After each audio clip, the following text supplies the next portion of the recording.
archive sa impeachment case, katumbas na rin ang pagbasura nito.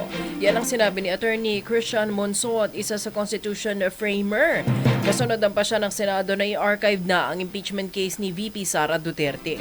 Ay kay Attorney Monsod, resulta ito ng naging hatol ng Supreme Court na unconstitutional o labag sa saligang batas ang Articles of Impeachment laban kay pangalawang Pangulong Sara Duterte.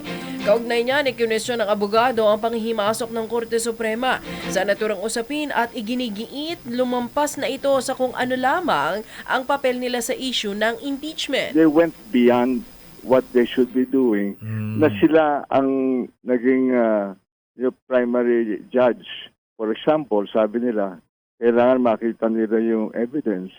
If the evidence is strong enough for a impeachment. That's not their job.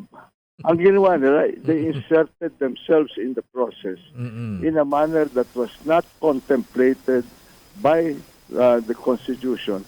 But if all they do is read the provisions of the Constitution, saan dyan nakalagay that the Supreme Court can do all the things that they want to do?